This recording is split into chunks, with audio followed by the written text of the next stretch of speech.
My name is Joseph, and I'm going to ask you 10 questions. Really simple. And the first question is, what made you get in this field? I decided to become a police officer because there's the one pragmatic side where you wish to help people, you wish to better the community, you wish to make it safe for people to sleep at night, be productive members of society. But there's certainly the other side where you just like to drive fast and arrest people. Yeah. Okay. Does it ever get scary? Yes. Yeah. Have you ever been involved in a shooting? No. Okay. That happens regularly? Not regularly. Within our agency, and that encompasses the King County Sheriff's Office, the City of Shoreline is a contract with the King County Sheriff's Office. So we all wear King County Sheriff's badges, but I just happen to work for the City of Shoreline. I wear a City of Shoreline uniform and drive a City of Shoreline car.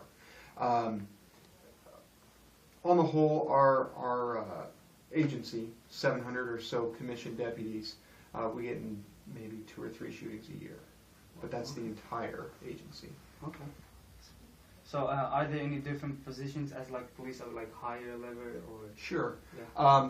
I'm a patrol officer. I drive a car and answer dispatch calls for service. Above that, my supervisor is a sergeant. He wears three stripes on his sleeve. Okay. They're field training officers. That some of them are called master police officers. They have 2 stripes on their sleeve. There's also detectives.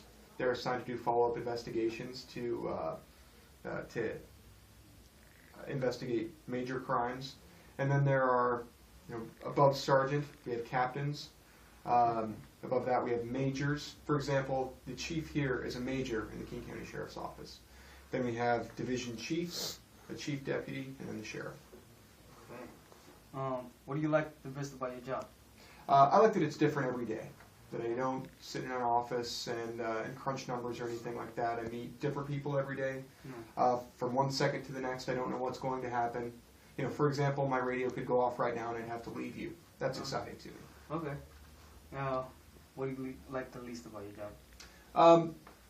There are certain aspects about it that are difficult to deal with. We deal with people on their worst days. Nobody ever calls the police and says, "Come on over, we baked you a cake." We're always going to people's houses because of bad things happening. Okay. And so we deal with a lot of people in terrible circumstances, deaths, assaults, car accidents, that kind of thing. So it's difficult at times to reconcile personally and professionally, seeing a child that's been abused and then going home to your own family, that kind of thing. It gets difficult. Okay. So what would your typical day be like? I work a 10-hour shift. Yeah. My typical day, I'm working overtime today, but I typically come in at 3 p.m. If there are calls holding, basically somebody calls in a report or something like that, we go handle those calls.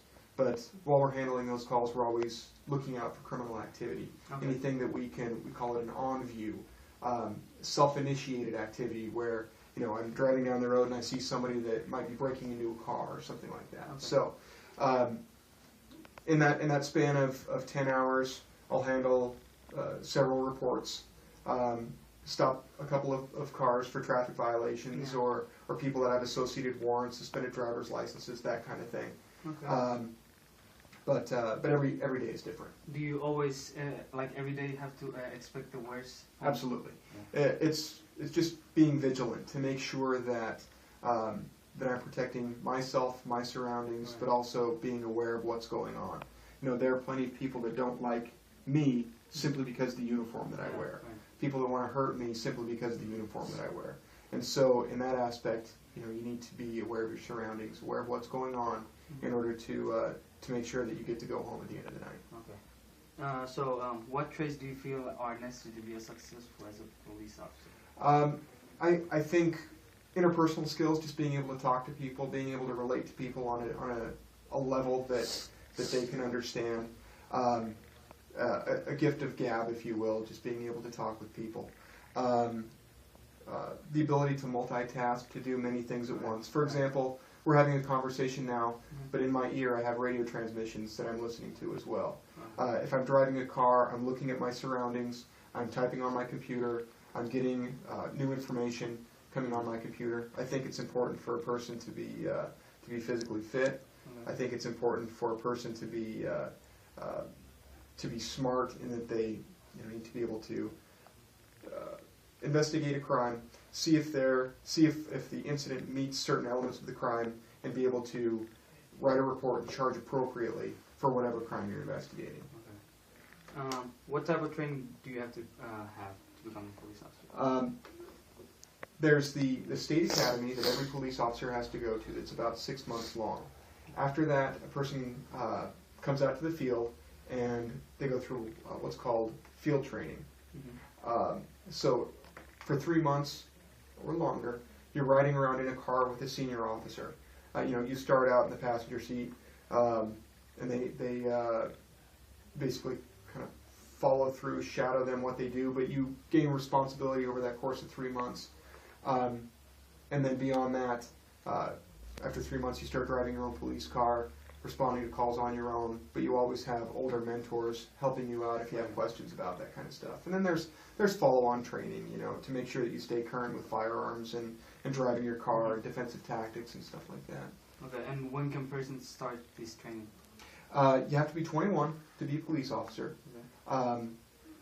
And you have to be hired by an agency to go through the hiring process of a civil service exam, taking a test, an oral board, which is an interview, a polygraph, lie detector test, psychological evaluation, a medical, there's a physical fitness test, and then after you go through all of that, they'll give you a job and send you to the academy.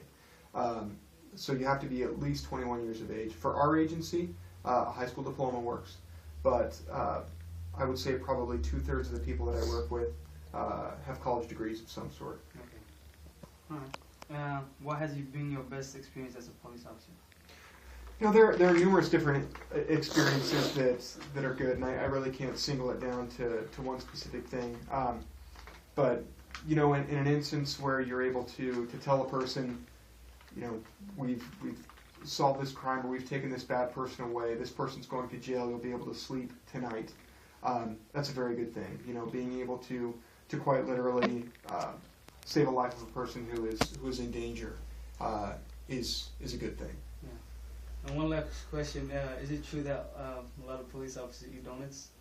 I personally enjoy donuts, but it's just a personal preference thing. It's not like when you get out on the street, they hand you your box of Krispy Kreme and you're expected to eat them all. Okay. I enjoy myself a donut occasionally. Okay. Thank you so much. Nope, not a problem, guys. All right. All right.